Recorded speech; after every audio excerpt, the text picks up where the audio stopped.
Bismillahirrahmanirrahim. Assalamualaikum warahmatullahi wabarakatuh. Alhamdulillahi rabbil alamin. Wabihi nasta'inu ala umuri dunya waddin. Wassalatu wassalamu ala ashrafil anbiya'i wal mursalin. Habibina wa nabina Muhammadin sallallahu alaihi wasallam. Wa ala alihi wa sahbihi wa sallama tasliman katsira ila yaumiddin, amma ba'd. Allahumma la sahla illa ma ja'altahu sahla wa anta taj'alul huzna idza syi'ta sahla. Rabbi shrah li sadri wa yassir li amri wahlul 'uqdatam min lisani yafqahu qawli. Allahumma inna nas'aluka ilman nafi'a wa rizqan thayyiba wa amalan mutaqabbala. Allahumma 'allimna ma yanfa'una wa anfa'na bima 'allamtana wa zidna ilman ya rabbal alamin. Allahumma hdina wa ahlana wa qaumana ila siratikal mustaqim. Allahumma aslih lana sya'nana kullah wa la takilna ila anfusina tarfata a'yun wa la hawla wa la quwata illa billah, amma ba'd. Ikhwani wa akhwati fid din, a'azzani Allah wa iyyakum. Alhamdulillah, kita panjatkan puji syukur kepada Allah Subhanahu wa taala yang telah memberikan kepada kita semua limpahan nikmat dan karunia-Nya, wabil khusus nikmatul iman wa nikmatul Islam, nikmat kesehatan dan kesempatan, sehingga dengan izin Allah Subhanahu wa taala kita bisa berkumpul kembali di tempat yang mulia ini untuk bertafaqquh fid din, mempelajari ilmu agama Allah Subhanahu wa taala. Semoga apa yang kita lakukan ini adalah sebagai pertanda Allah menginginkan kebaikan kita semua di dunia dan di akhirat. Allahumma amin. Salawat serta salam kita haturkan kepada Nabi kita Muhammad sallallahu alaihi wasallam, kepada keluarganya, kepada para sahabatnya, dan yang setia meniti di atas sunnahnya hingga hari kiamat kelak. Allahumma amin.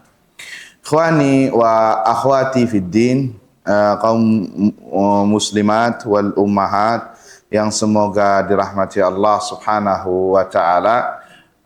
Masih kita berkaitan membahas kitab Makarimul Akhlaq, ya, Al-Fawaid Al-Majmu'ah fi Syarhi Fusulil Adab wa Makarimil Akhlaq, kitab tentang masalah adab dan akhlak yang mulia, yang ditulis oleh Syekh Abil Fida Ibnu Aqil Al-Baghdadi Al-Hambali yang wafat pada tahun 513 Hijriah.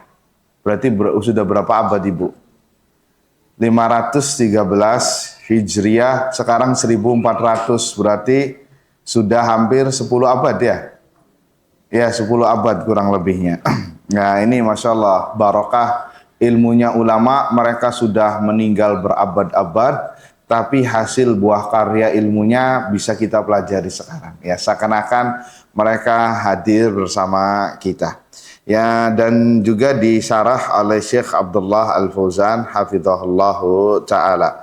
Taib. Pembahasan kita kali ini, akhwati wal ummahat yang semoga dirahmati Allah Subhanahu wa taala, adalah tentang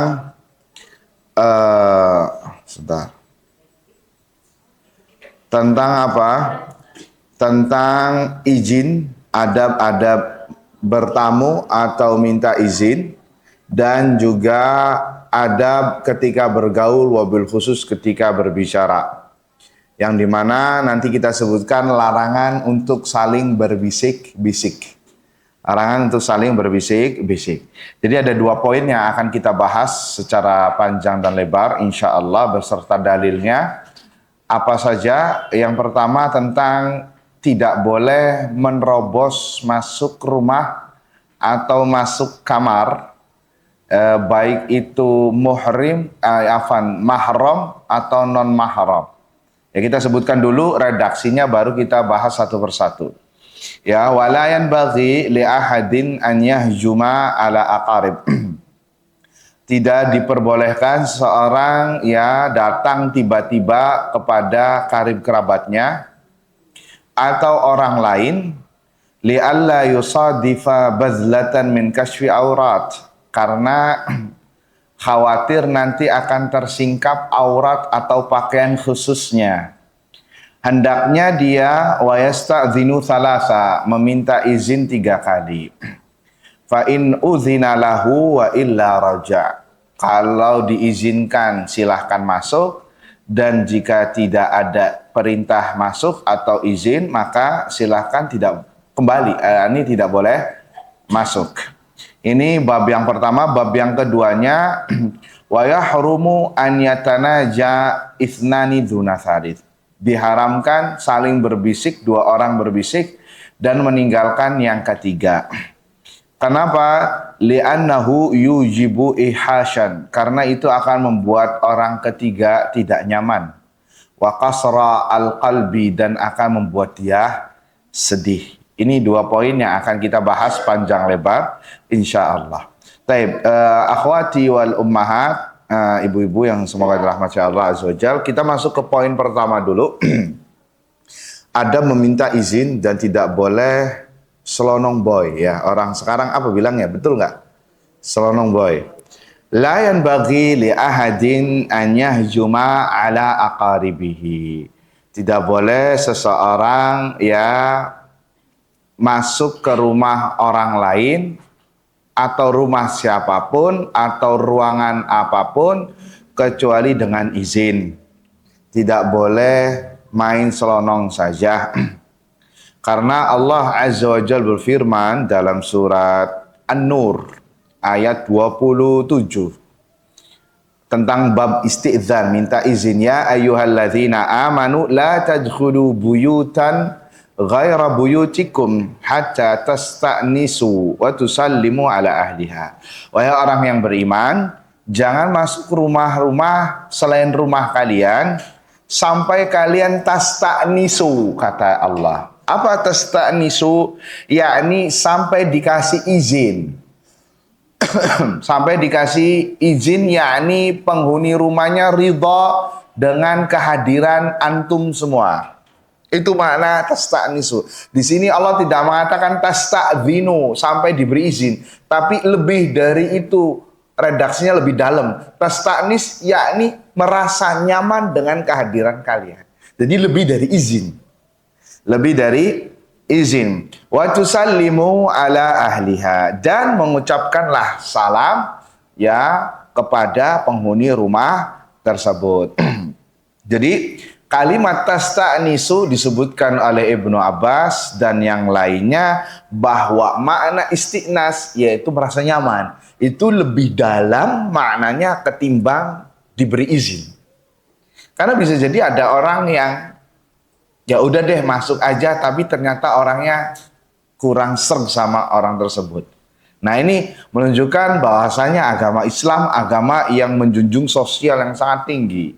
Tidak lu gue ya, apa semau gue, tidak, tapi benar-benar membuat nyaman antara yang satu dengan yang lain. Dan ini hanya ada dalam agama Islam. Sehingga dalam bab ini kata para ulama, fala yajuzu li ahadin an yahjuma baghdatan ala aqarib. Sehingga nggak boleh selonong boy, nggak boleh berudus saja, masuk saja, walaupun kepada mahram-mahramnya, walaupun kepada karib kerabatnya, nggak boleh, haram. Berapa banyak orang menyepelekan bab ini, akhirnya wabil khusus masuk kamar ya. Assalamualaikum. Walaupun dia assalamualaikum tapi langsung buka. Pantas nggak? Assalamualaikum. Ternyata orangnya lagi ganti baju. Iya apa tidak? Lagi pakai anduk. Atau waliyadzubillah nggak jarang lagi, maaf ya, nggak berbusana, lagi siap-siap mau masuk kamar mandi. Kan sekarang kamar mandi setiap kamar biasanya ada. Iya nggak? Nah, dia mungkin lupa ngunci kamarnya. Ternyata ya karena dia karib kerabat sendirian, mohon jangan ada yang ngobrol ya. Karib kerabat langsung masuk saja. Ternyata orang yang lagi di dalamnya, maaf, lagi kelihatan auratnya. Nah, nggak boleh. hatta karib kerabat sendiri, hatta anak sendiri, anak yang sudah balik tentunya. Ya, nggak boleh. Harus tok tok tok, assalamualaikum, minta izin, ya silakan masuk, baru masuk. Ya, nggak boleh. Ya kalau suami istri beda, suami istri beda. Tapi selain dari suami istri, boleh apa tidak? Ini nggak boleh. Ya. Au ajanib, apalah kalau sama karib kerabat saja nggak boleh, yang mahram, yang terdekat, internal nggak boleh, apalagi orang lain. Yang mana keharamannya jauh lebih dalam, masalah menutup aurat. Illa ba'dal istidzan. Kecuali kalau sudah dikasih izin, maka dibolehkan. Kenapa ibu-ibu sekalian yang semoga dirahmati Allah Azza wa Jalla?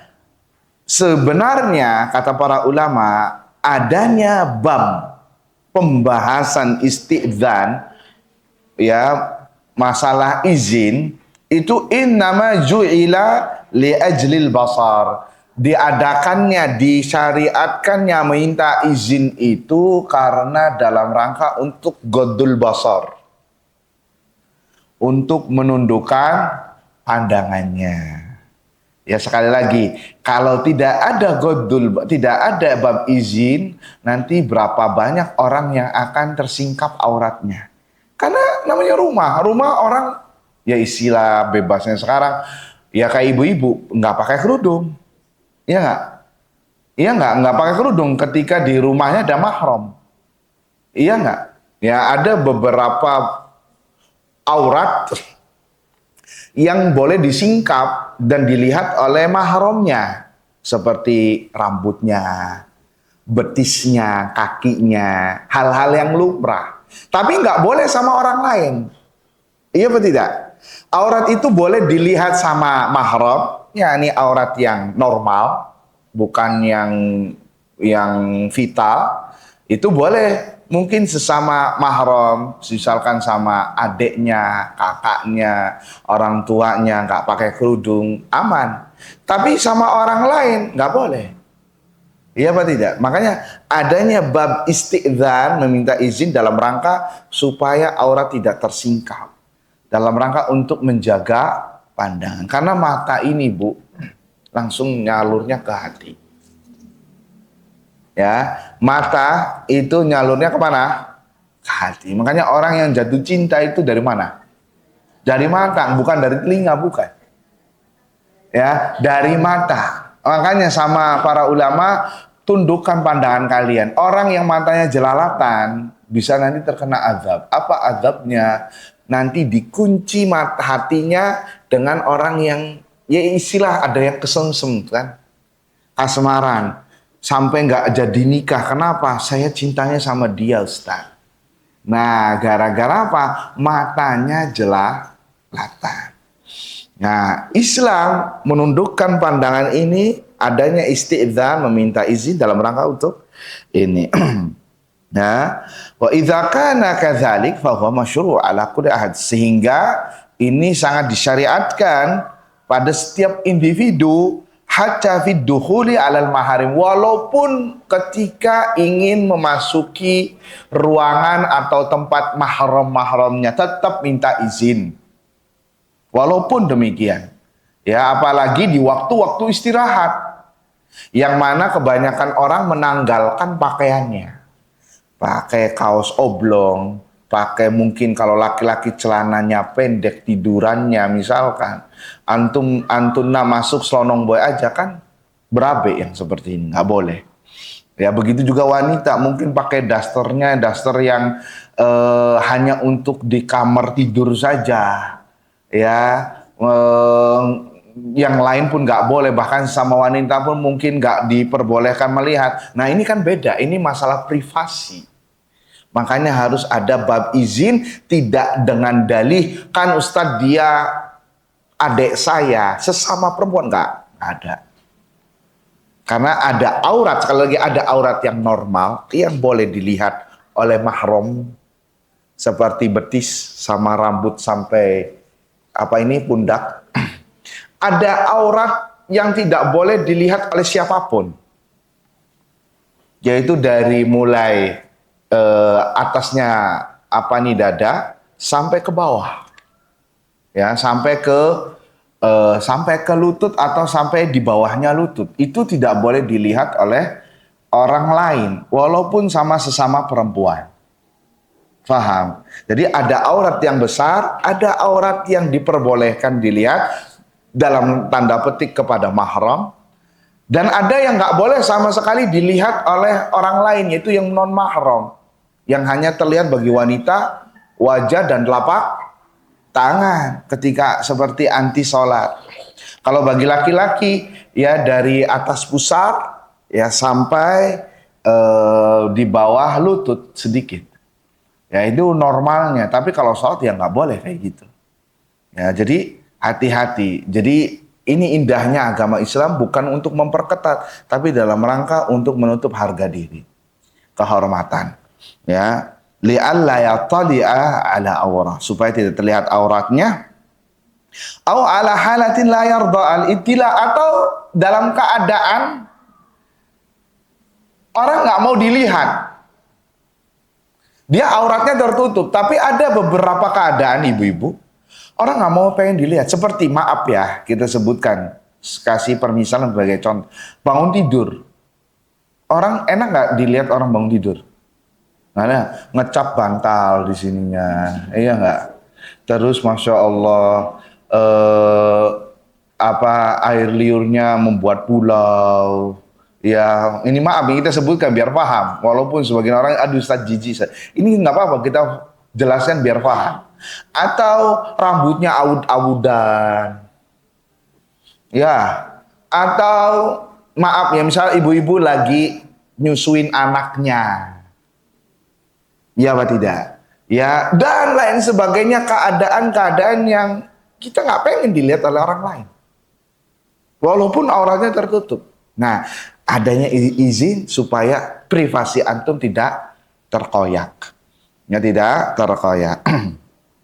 Taib ikhwani wa akhwati biddin, azani Allah wa iyyakum. Jadi jelas ya, dalam bab perizinan, baik itu kepada orang-orang terdekat, akarib itu orang-orang yang terdekat, dan juga ajanib, apalagi orang-orang yang jauh, itu tidak diperbolehkan. Awas, tidak ada dalil dengan alasan saya sudah biasa. Nggak boleh. Karena memperlihatkan aurat ke aurat orang lain nggak boleh.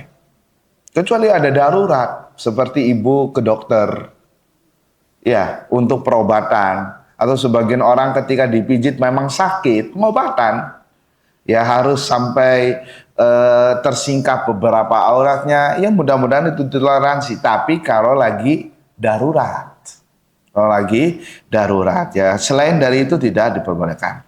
Li'alla yusadifa badlatan, kata Syekh, agar orang tidak kelihatan privasinya. Apa badlah? Yakni pakaian yang biasa dipakai untuk istirahat, ya, kaos dalamnya atau pakaian dalamnya yang nggak boleh dilihat kecuali oleh dirinya sendiri, ya maka tidak diperbolehkan. Kemudian kata Syekh rahimahullah ta'ala, wa yasta'dzinu thalatha, hendaknya meminta izin 3 kali. Ya, meminta izin 3 kali. Kalau diizinkan silahkan masuk, maka dipersilahkan masuk. Jika tidak, maka jangan dablek. Ya, terus diketok, sampai pada, kan ada orang yang nggak ngejawab, iya nggak? Tahu nih orang si fulan, ditelepon diketok lagi, dablek dia, suruh dibukain. Saya tahu saat dia ada di kamar, iya tapi nggak mau ketemu mantu. Ya, kasih waktu berapa? 3 kali ketok, nggak dikasih jawaban, sudah pulang.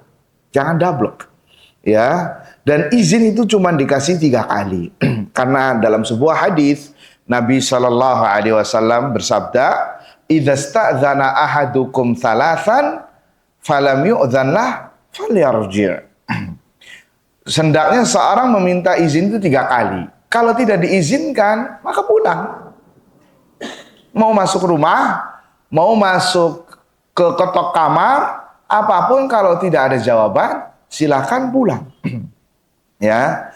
Dan ini sesuai dengan firman Allah dalam surah An-Nur ayat 28, wa in qila lakum urji'u farji'u. Kalau disuruh kalian pulang, pulang. Zaman dulu nggak ada pulang. Zaman sekarang orang ngomong terus terang nggak bisa. Akhirnya apa? Diem, silent. Iya apa tidak? Ya silent, diem. Sama seperti orang telepon. Kalau telepon kontaknya siapa? Ibu Fulana. Aduh, doyan ngomong. Nggak deh. Walaupun nanti di WhatsApp-nya tertulis berdering. Tuh, Sat, berdering dia, Sat. Berarti HP-nya aktif. Ditelepon 3 kali, 4 kali nggak dijawab. Ya antumnya jangan double. Harus paham. Dia nggak mau ngomong sama antum. Sama Anda. Jadi ya sudah. Mirip. Telepon itu kayak mirip minta izin. 3 kali kalau nggak diangkat, ya sudah. Berarti dia nggak mau diangkat, nggak mau nelpon. Sama seperti orang masuk rumah atau masuk kamar, kalau nggak ada ya sudah pulang. Nabi sendiri ngomong, idza wa in qila lakum urji'u farji'u, kata Allah. Apabila disuruh kalian pulang, maka pulang. Huwa azka lakum, dan itu adalah yang lebih suci untuk kalian. Jangan sampai nanyain tetangga, Bu, ini rumahnya ada orangnya nggak ya? Itu sendalnya ada. Itu ada tuh, anduknya aja lagi dijemur. Ada, diketok lagi. Hati-hati, ini pemaksaan namanya. Nggak boleh. Dan sungguh sangat disayangkan, yang seperti ini masih ada. Nggak boleh. Islam menjaga luar biasa privasi dan hak seseorang. Ya, kalau tidak ada ya pulang. Ya, jangan kalau tidak ada jawaban, tidak ada respon, maka pulang. Ikhwan fillah azani Allah wa yakum, itu hukum asalnya. Hukum asalnya meminta izin berapa? 3 kali. Namun disebutkan oleh ulama boleh lebih dari 3. Boleh lebih dari 3 dengan beberapa kriteria atau syarat. Idza tahaqqaqa al-musta'dzin anna ahlal bait lam yasma'uhu. Kalau, ya ini sekali lagi, kalau tadi kan double ya. Kalau ini dia yakin penghuni rumahnya nggak dengar. Kan rumah zaman sekarang beda kayak rumah zaman sahabat. Sahabat kecil-kecil kan. Sekarang ada yang pintu pagar ke rumahnya ada aja 200 meter. Iya nggak? Ya, ada yang rumahnya segede kepala rumah balai desa. Besar banget. Ya, nanti disebutkan di sini. Wa qad ajaza ba'dul ulama az-ziyadatu ala thalathah. Kata sebagian ulama, ini sekali lagi sebagian ulama membolehkan lebih dari 3 kali. Idza tahaqqaqa al-musta'dzinu anna ahlal bait lam yasma'uhu. Kalau orang yang ingin masuk tadi minta izin beranggapan penghuni rumahnya nggak dengar keberadaan dia. Karena dia sudah nelpon, mungkin bisa jadi. Saya mau datang. Oh iya, ditunggu. Dia dari luar kota. Ternyata ketika diketok-ketok, kayaknya dari rumah, dari pintu rumah ke dalam itu sangat jauh, gak kedengaran. Yang seperti ini boleh lebih dari 3. Au ghalaba ala dhannihi adamu sama'ihim. Yani atau secara umum, ya secara prasangka yang minta izin bahwa mereka nggak dengar. Memang nggak dengar. Ya, wa hadza qaulun qawi, yang seperti ini diperbolehkan dan ini pendapat yang kuat dan tidak menyelisihi hadis.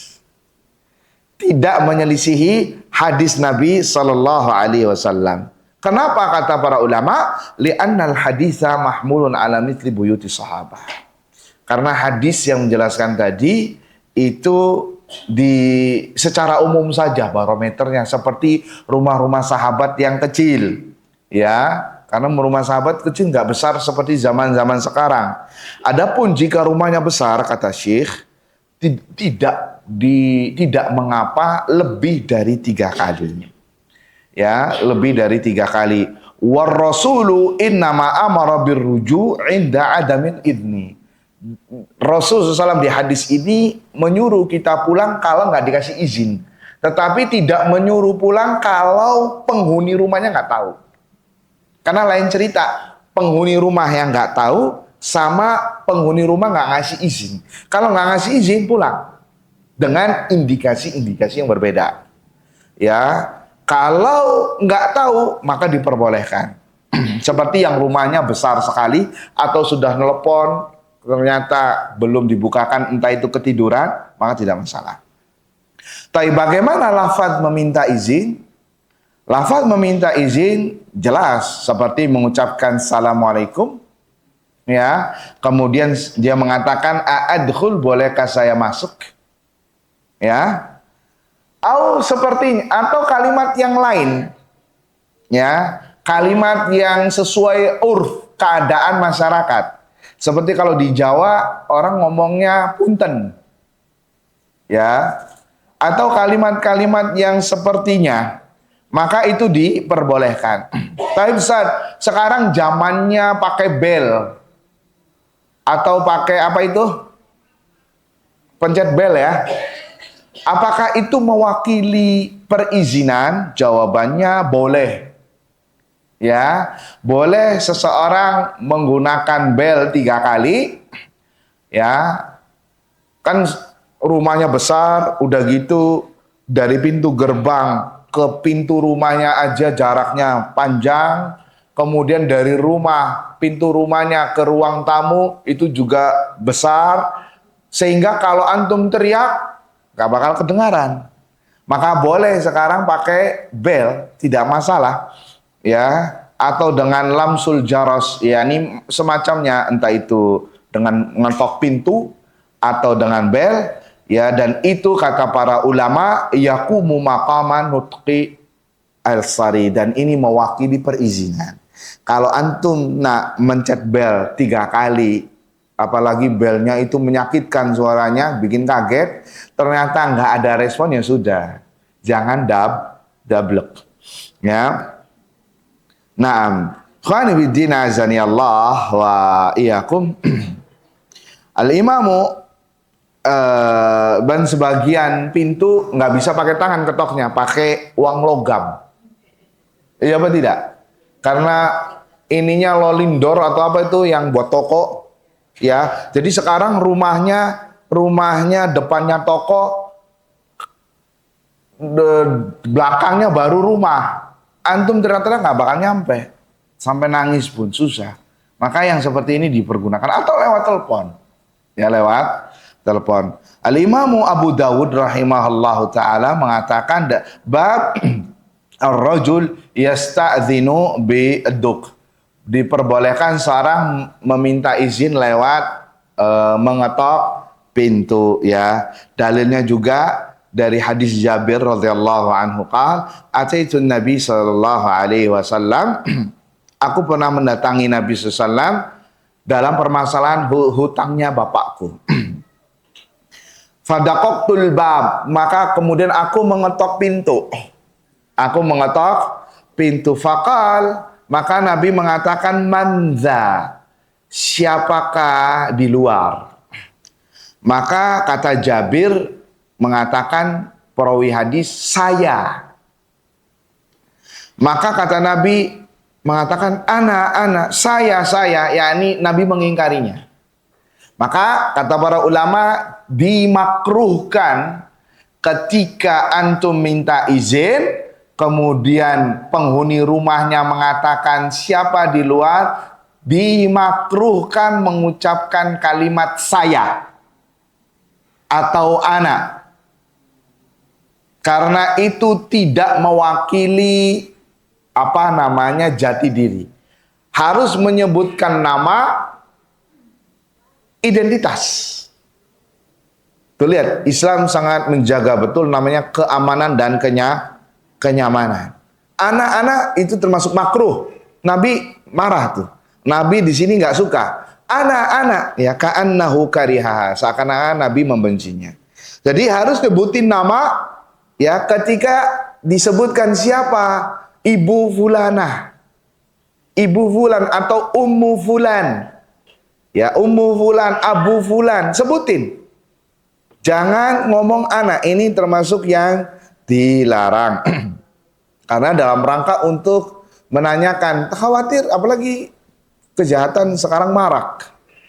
Ya, kejahatan marak ya, sehingga ini dalam rangka untuk privasi. Wallahu taala a'lam. Itu bab perizinan.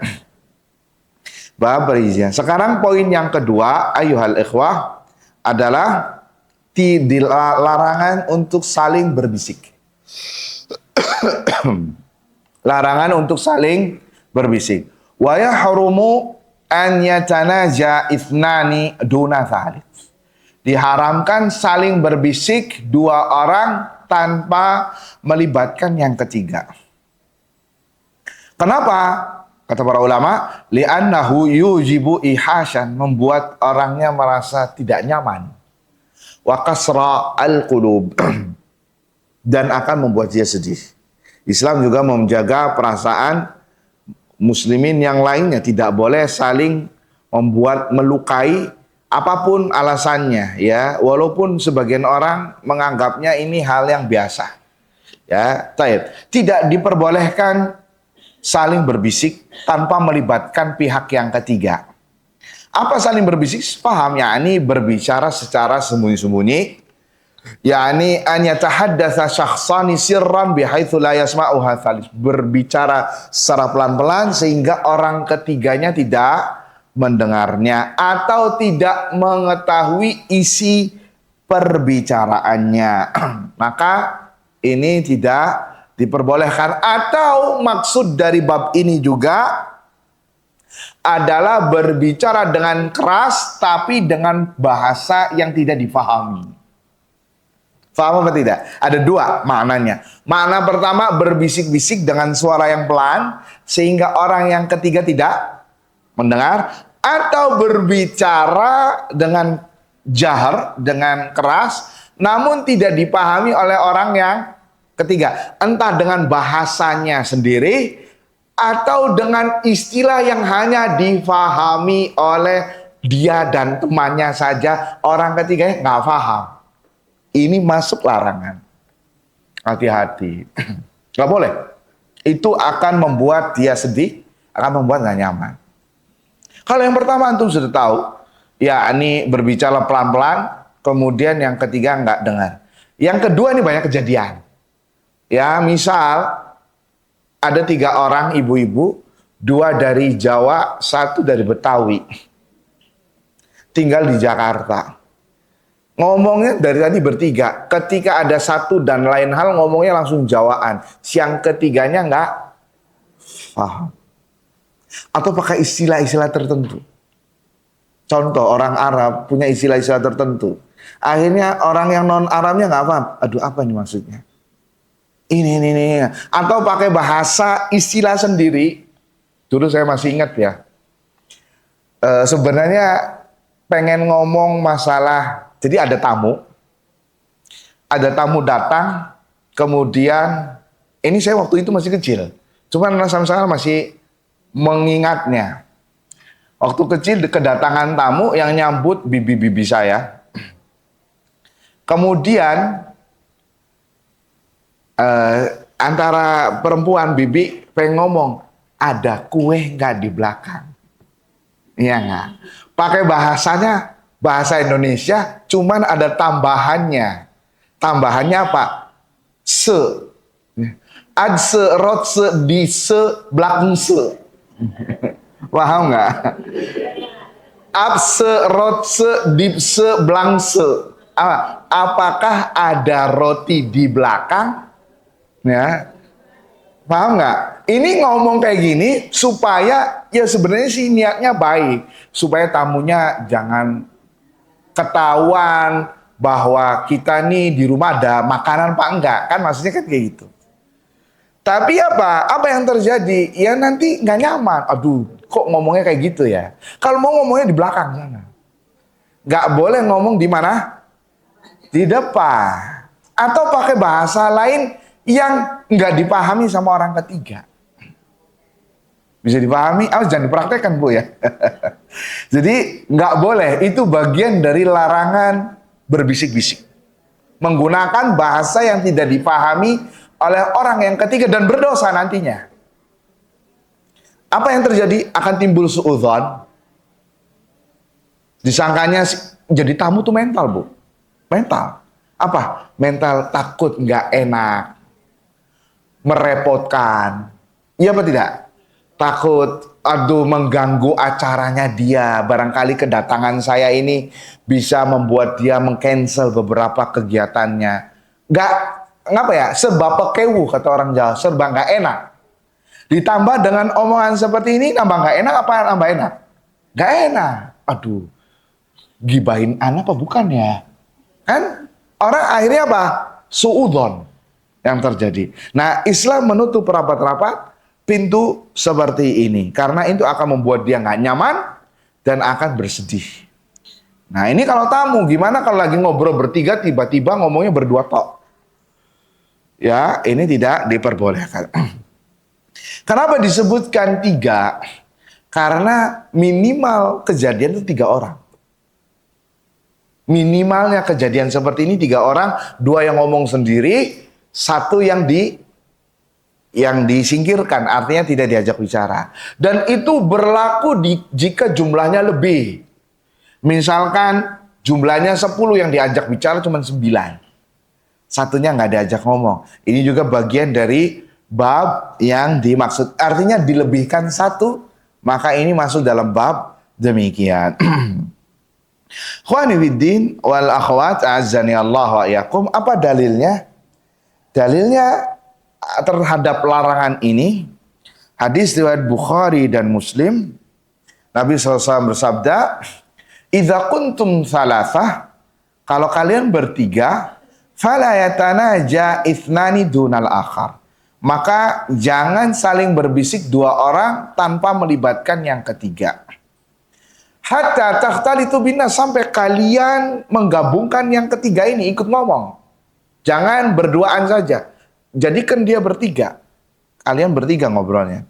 Min ajli an yuhzinahu, karena ini akan membuat dia sedih, kata Nabi sallallahu alaihi wasallam. Tuh lihat, sampai disebutkan kenapa larangan ini ada, karena yang ketiga pasti akan sedih. Dan itu yang terjadi. Ya, akhirnya apa? Nggak mau ketemu sama ibu-ibu tadi yang ngobrolnya berduaan. Nggak enak kan saja sama dia, ngobrolnya berduaan tok, sayanya nggak ikut masuk. Atau biasa yang terjadi, ngomongnya bahasa daerahnya dia aja, kitanya nggak ikut diobrolin, itu juga nggak boleh.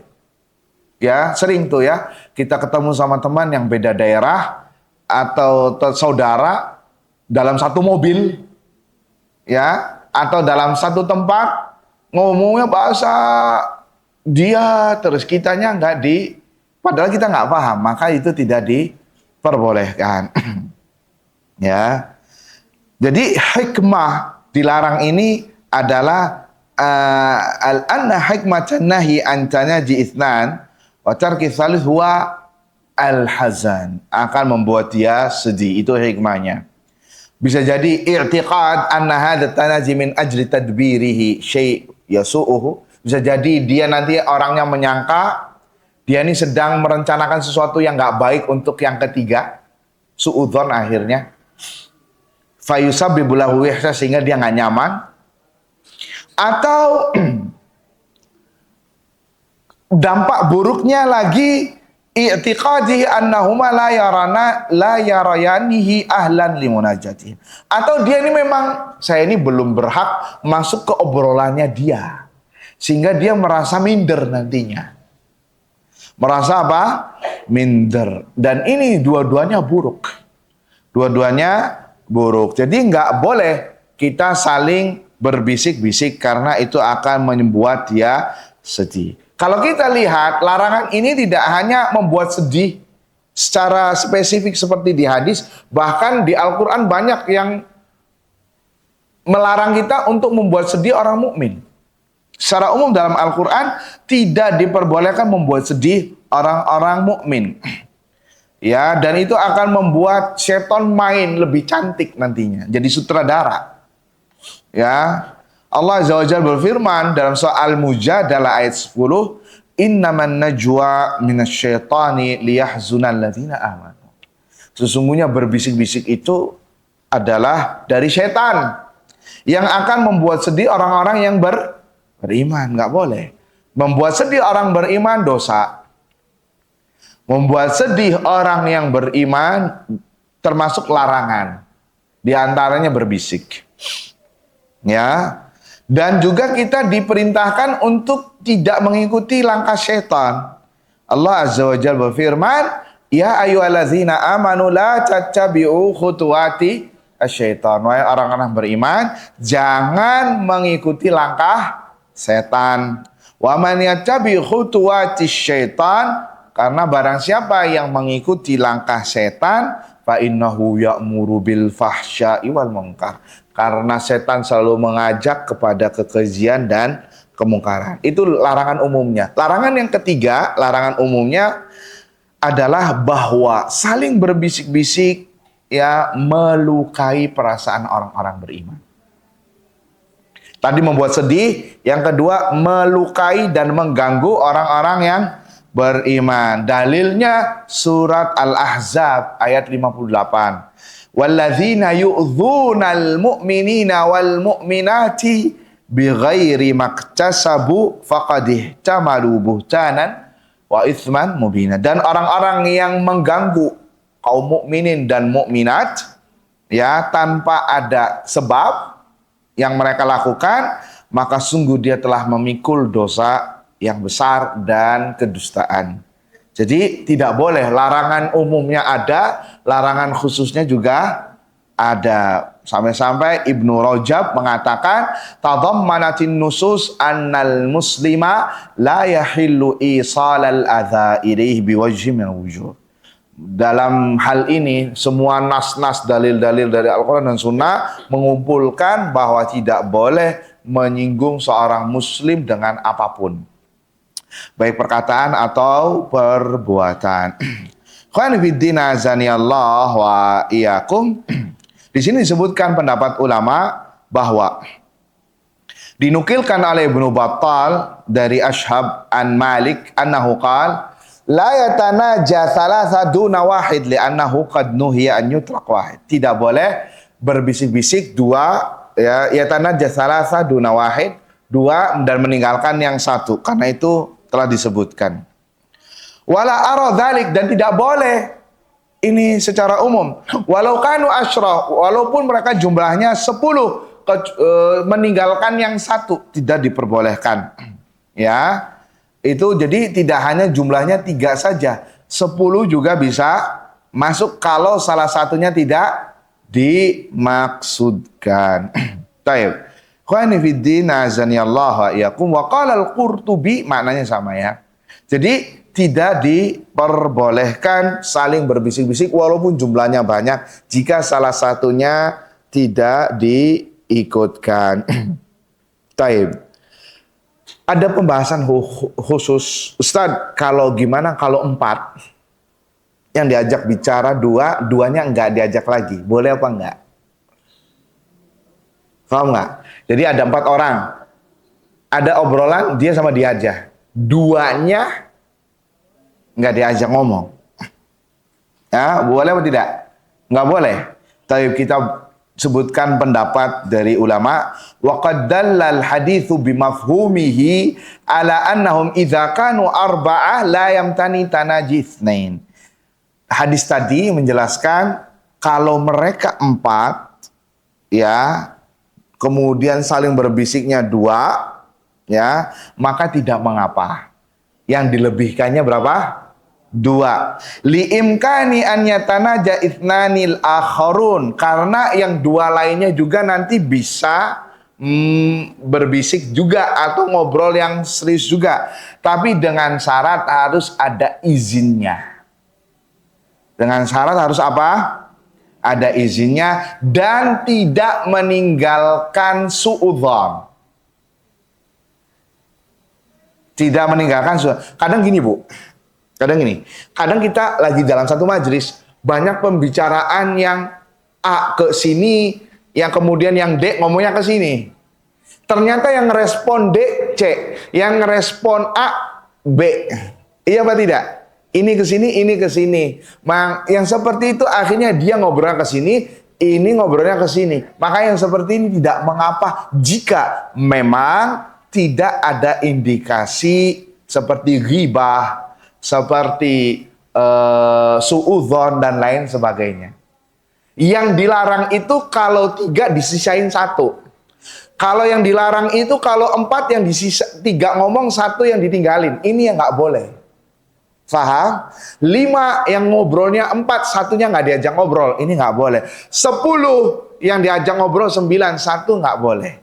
Tapi kalau 4 ini ngobrol ke sini, ini ngobrol ke sini, ini nggak masalah. Paham? Bisa dipahami? Ya. Tapi tentunya perhatikan koridor-koridor tadi. Jangan sampai membuat nanti suudzon. Atau sebagian pembahasan memang dia sama si fulan itu yang tahu. Si C sama D nggak paham. Jadi ngobrol masalah misalkan spesialisnya misalkan. Tidak masalah. Asal tidak ada hal-hal yang mencurigakan. Ya. Ikhwani fiddin azanillahu wa iyyakum. Ustaz, bagaimana kalau 3 orang kemudian 1 nggak diajak ngobrol, tapi sudah minta izin? Boleh apa tidak? Boleh apa tidak? Boleh. Ya, kalau 3 orang berbisik-bisik atau ngobrolnya pelan, ya, 1 nggak diikutkan, boleh asalkan minta izin dulu. Misal minta izin terlebih dahulu itu tidak mengapa. Ya, Nabi SAW bersabda dalam hadis di Musnad ini, ya, idza kuntum salasah fala yatanaja itsnani duna tsalis illa biizni. Kalau kalian bertiga, maka jangan saling berbisik. 2 orang meninggalkan yang ketiga, ada tambahannya illa biizni, kecuali dengan izinnya yang orang ketiga. Izinnya orang ketiga, fa inna dzalika yuhzinuhu. Jika tidak, nanti akan membuat dia sedih. Jadi harus izin dulu. Terkadang memang ada beberapa pembahasan, misal ada kakak dan adik bergaul sama teman. Kemudian ada telepon dari orang tuanya, dari adiknya, ini orang tuanya telepon, harus pulang karena ada ini. Ini masalah privasi. Akhirnya dia ngobrol sama kakaknya tadi, bahwasannya orang tuanya harus gini. Nah, seperti ini boleh apa tidak ngobrol sama kakaknya? Boleh, asalkan minta izin terlebih dahulu kepada yang C tadi. Afwan, anak ngobrol sebentar sama kakak anak karena permasalahan rumah, boleh nggak? Oh ya, silakan. Nah, kalau seperti ini akan menimbulkan suudzon apa tidak? Tidak. Yang menimbulkan suudzon sudah ngomongnya pakai bahasa daerah masing-masing atau ngomong yang berat, dan nggak ada perizinan. Ini yang tidak diperbolehkan, karena itu akan membuat dia nggak nyaman dan bahkan bisa kemana-mana, tersinggung. Kalau orang baperan ya tersinggung. Atau yang nggak baperan juga nggak enak, ya tersinggung. Sehingga dari ini semua ayatuhal akhwat wal ummahat, dalil-dalil yang tadi telah kita simpulkan menunjukkan bahwasanya syariat Islam menjaga yang namanya privasi tadi, tentang masalah aurat, masalah perizinan, menjaga makarimul akhlak, akhlak yang mulia, karena agar seorang muslim dengan muslim yang lain tidak saling bersinggungan, saling tersinggung, karena ini semua tidaklah syariat Islam melarang atau memerintahkan, pasti di situ ada maslahatnya yang diketahui ataupun yang tidak. Dan yang kita bahas maslahatnya sudah tahu. Yang pertama supaya auratnya nggak tersingkap, privasinya. Yang kedua supaya dia tidak tersinggung. Dan dalam rangka Islam antusias supaya menyebarkan rasa cinta antar sesama kaum muslimin, ya, dan melarang keras apapun bentuk membuat orang sedih. Apapun nggak boleh. Membuat orang sedih. Apapun Bu, nggak boleh. Walaupun ibu dengar berita yang nggak enak, jangan disampaikan. Kalau disampaikan, dia bakal stres, bakal sedih, bakal membuat dia yang tadinya happy jadi kayak bengong. Jangan. Ya don, misal contoh biasanya tentang rival. Tahu nggak Bu, si Fulana itu bangun rumah 3 lantai. Iya nggak? Nah si Fulan dan si Fulana satu rival, satu bisnis. Yang namanya bisnis satu ini kan rentan nih, iya nggak? Hasad-hasadannya kuat. Akhirnya yang tadinya orangnya happy, ketika dengan itu langsung sedih. Ya Allah, saya kalah. Walaupun ya kita nggak berbicara dia hasad atau tidak, tapi kita yang menyampaikannya itu kalau nggak ada masalahnya ngapain ngasih tahu? Yang tadinya hatinya bersih bisa jadi hatinya kotor. Paham atau tidak? Karena ini bisa membuat sedih orang-orang. Segala sesuatu yang membuat sedih orang lain, Islam melarangnya. Jangan. Kasih kabar gembira. Kasih kabar yang enak. Kasih kabar yang baik, yang menyenangkan hati, ya. Sebagian orang ini ngabarinya kalau di grup WA ya, ngabarnya orang kecelakaan, kelindes, kontainer, dagingnya semuanya remuk, ya, di-share ke ibu-ibu. Orang ada yang lagi makannya nggak nafsu. Akhirnya, gara-gara apa? Ada yang hobinya apa? Ya, sering men-share berita yang sebenarnya nggak usah di-share. Ya, atau yang hobinya menyebarkan berita-berita yang bikin panik. Ini kalau dolarnya 20.000 nanti Indonesia akan wah segala macam. Yang tadinya di toko bisa ngemil sama ngopi, ini gemeteran. Gemeteran, aduh. Waduh gimana ini? Aduh bakal ada penjarahan segala macam. Ya, kasih kabar yang enak-enak lah. Ya, walaupun ya itu masalah yang lain, cuman ya apa ya? Ada sebagian orang kalau nggak nge-share berita-berita yang bikin menyakitkan, akhirnya apa? Jadi ada sebagian orang ini Bu, dia ini takut, cuman nggak enak kalau takutnya sendiri. Kayaknya apa? Semua segrup harus takut. Ada orang yang penyakitnya kayak gitu. Anak nih lagi stres, lagi banyak pikiran nih. Karena ya hobinya gitu, konsumsi berita-berita yang membuat dia kepikiran. Anak sharing ke jamaah. Akhirnya apa? Jamaahnya pada kaget. Aduh gimana nih? Gimana? Apalagi dia tahu beberapa anggota grup hobinya was-was. Dikit-dikit was-was, panik. Nah, hati-hati. Ini bagian dari membuat orang lain panik, sedih, dan melukai orang lain. Dan itu dilarang oleh Allah Subhanahu wa ta'ala. Wallahu ta'ala alam bisawab. Semoga apa yang disampaikan bermanfaat untuk kita semua. Walafu minkum atas kepanjangan waktu atau pembahasan. Ya, mudah-mudahan bermanfaat. Jika ada yang mau ditanyakan sebelum pembahasan, dipersilahkan. Fadhal, silakan.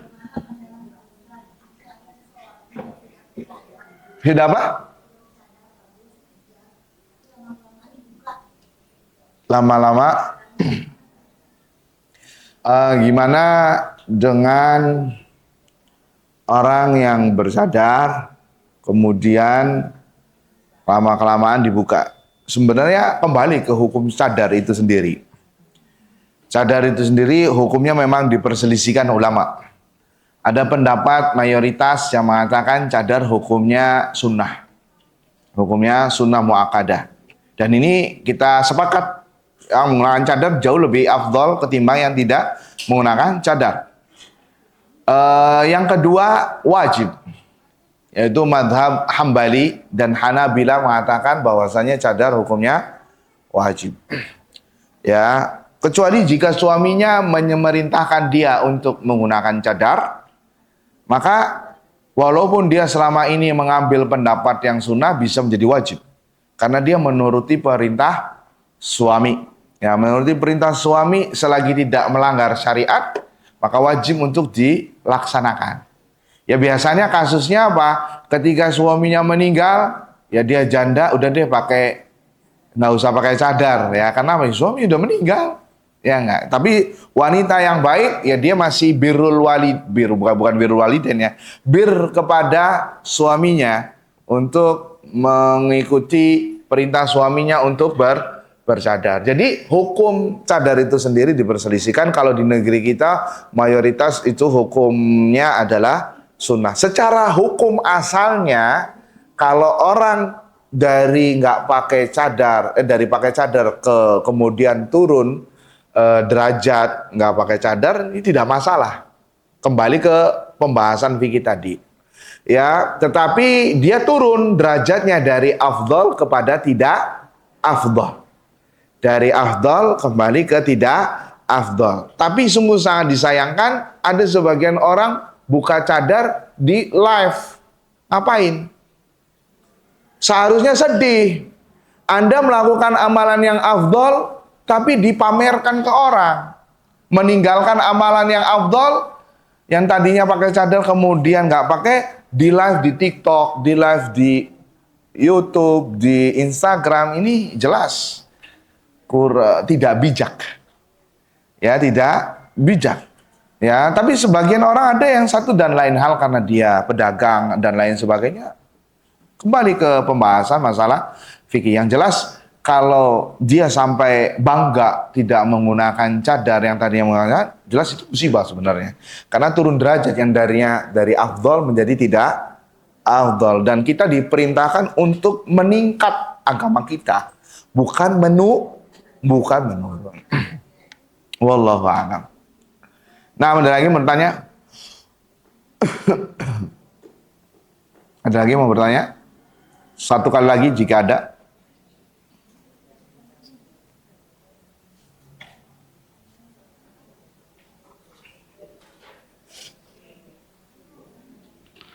Tidak ada. Baik ya, kalau tidak ada kita cukupkan sampai di sini. Semoga bermanfaat untuk kita semua. Kita tutup dengan doa kafaratul majlis. Subhanakallahumma wa bihamdika asyhadu an la ilaha illa anta astaghfiruka wa atubu ilaih. Assalamualaikum warahmatullahi wabarakatuh.